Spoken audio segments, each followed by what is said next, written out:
ముత్తన నాకివ్వండి. నిన్ను జాగ్రత్త జాగ్రత్త.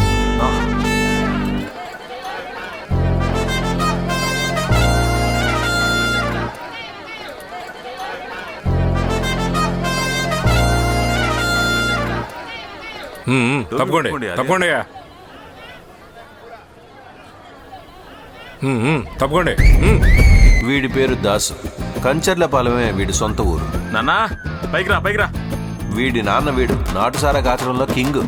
దాసు చేసే వృత్తి ఏంటంటే వైజాగ్లో ఉన్న వాడు ఫ్రెండ్ దగ్గర నుంచి దొంగ సొమ్ము తీసుకుని దాన్ని సేటు దగ్గర తాకట్టు పెట్టి క్యాష్ చేసుకోవడమే. కానీ దురదృష్టం ఎప్పుడూ పోలీసులు దొరికిపోతూ ఉంటాడు. ఆపు. ఎలా కనిపెట్టావయ్యా? సార్, 1 నెల నుంచి కడియాలు తీసుకొచ్చి డబ్బులు తీసుకు వెళుతున్నాడు సార్. సందేహం వచ్చి చెక్ చేసి చూశాను సార్. రాగి మీద గోల్డ్ పూత వేసి బాగా మోసం చేశాడు సార్. వేస్ట్ రా నువ్వు. చేసే పని సరిగ్గా చేయకపోతే వాడు దొంగే కదరా. ఆ అర్హత నీకు లేదురా. వేస్ట్ రా నువ్వు. చేసే పని సరిగ్గా చేయకపోతే వాడు దొంగే కదరా. ఆ అర్హత నీకు లేదురా. ఆ అర్హత నీకు లేదురా. హాయ్.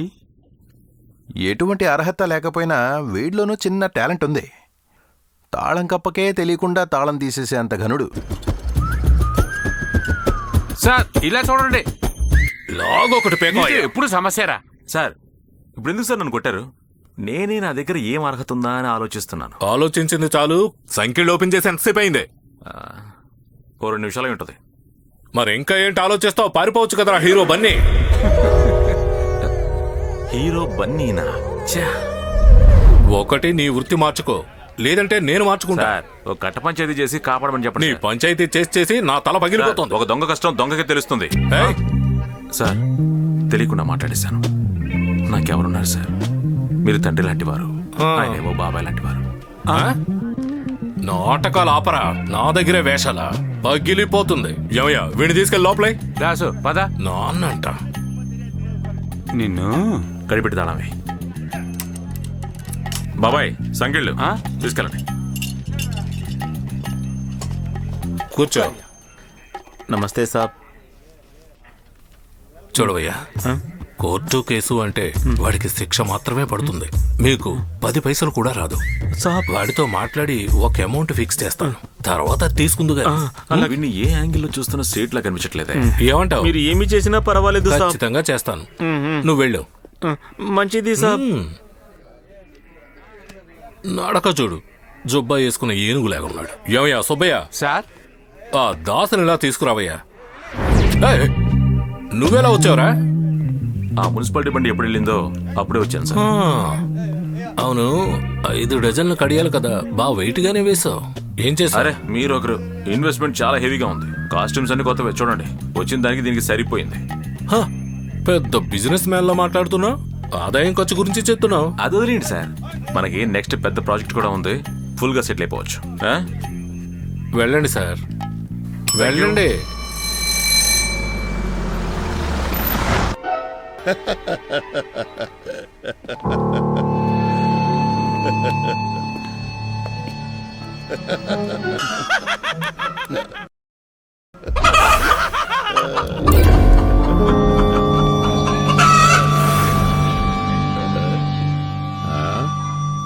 నా కంటికి నువ్వు కోడిలా కనపడుతున్నావు. ఎక్కడికొచ్చి ఏం మాట్లాడుతున్నావు?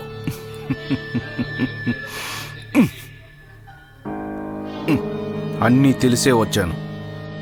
గోల్డ్ అంతా ఎక్కడ పెట్టావు? ఏ గోల్డ్? 1 నెల వెనక్కి వెళ్ళు, తెలుస్తుంది.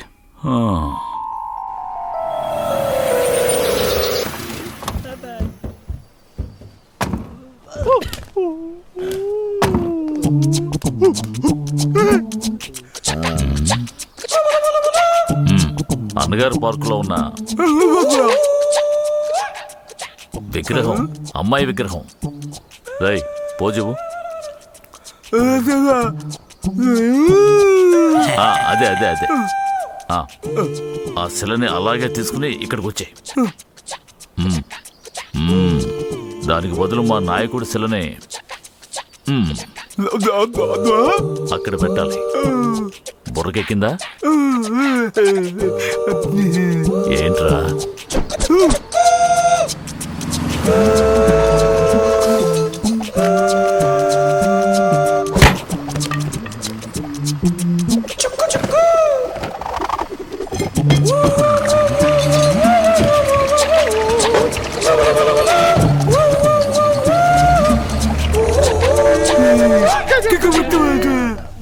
రేయ్, కాస్త చూసుకోండి. అలాగయ్యా. 56.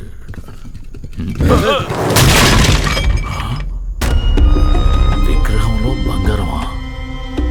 బంగారం బిస్కెట్లు.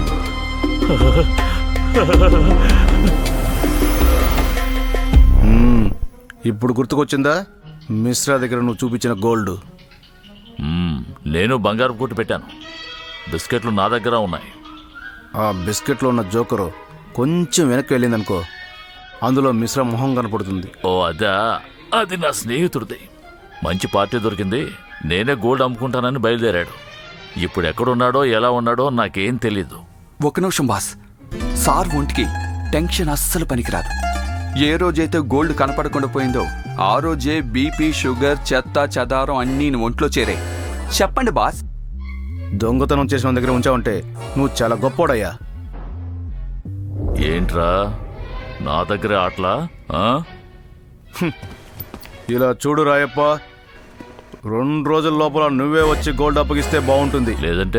లేదంటే నీ దగ్గర నుంచి ఎలా తీసుకోవాలో అలాగే తీసుకుంటాం.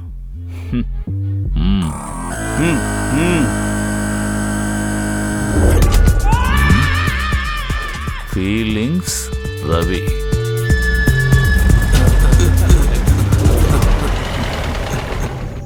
ఎలా నిలబడ్డారో చూడు, తొట్టి గ్యాంగ్. ఏమన్నా బాగున్నావా?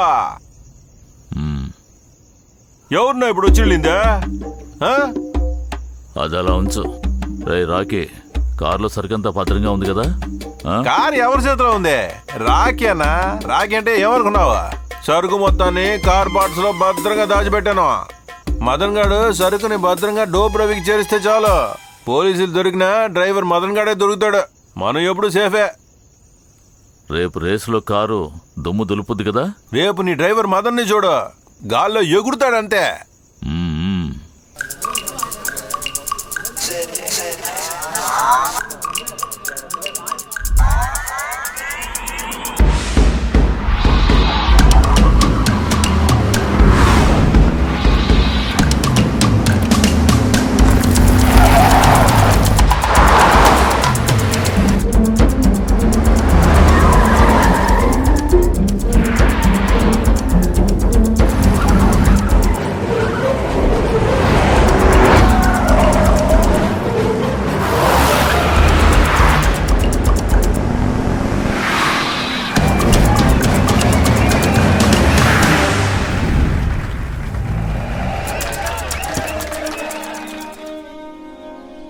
వీడి పేరు మదన్.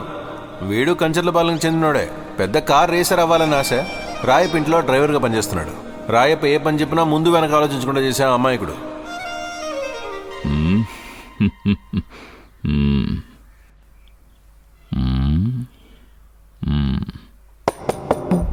దివ్య, నిన్న కంప్యూటర్ క్లాస్కి వెళ్ళలేదే?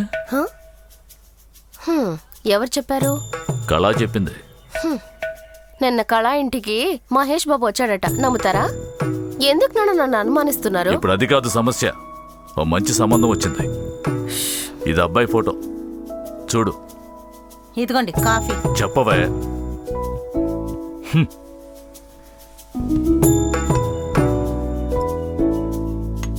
ఇప్పుడు పెళ్లికంత తొందర ఏంటి? తొందరే, మేము స్లోగా ఉన్నామని నువ్వు తొందరపడిపోతే. ఇదిగా కాస్త కూర్చొని అబ్బాయి ఫోటో చూడు.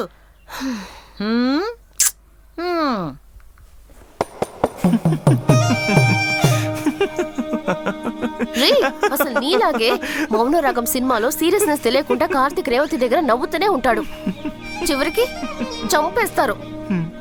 ఆ విధంగానే మా నాన్నగారు నిన్ను షూట్ చేస్తారనుకుంటాను. ఇప్పుడెందుకు విలన్ గుర్తు చేస్తున్నావు? ఏయ్ ఓయ్ దివ్య నువ్వు ఏయ్, ఆగు ఆగు ఏయ్ దివ్య నేనే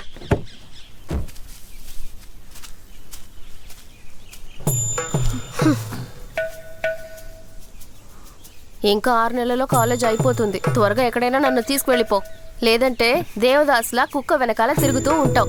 ఏయ్ నేనెందుకు తిరుగుతూ ఉండాలి? కావాలంటే 2 రోజులు ఏడుస్తాను, 3 రోజులు ఆకలి పుడుతుంది, కడుపు నిండా తినేసి కారు నడపడానికి వెళ్ళిపోతాను అంతే. రీ, ఇంత పెద్ద సమస్య పెట్టుకుని నవ్వుతున్నావేంట్రా? సరేలే కోప్పడకు. ఇంతకు ముందు 4 నెల వద్దన్నావో ఇన్ని కూడా అలాగే వద్దను. ఆ? చాలా తెలివిగా మాట్లాడతాను అనుకుంటున్నావా? నీ పప్పులని ఇక్కడ ఉడకవు మదన్. ఇదొక్కటి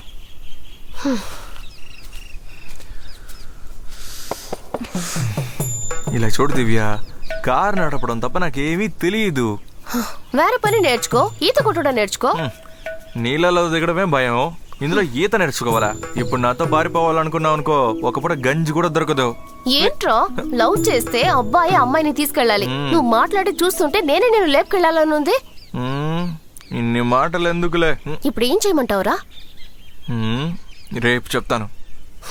ఏదో ఒకటి ఏడ్చావు. ఏయ్ దివ్య, ఏయ్ దివ్య ఆగు. ఏయ్ ఆగవే దివ్య, చెప్తే వినిపించుకోవేంటి? ఏయ్ దివ్య, ఏయ్ దివ్య ఆగు.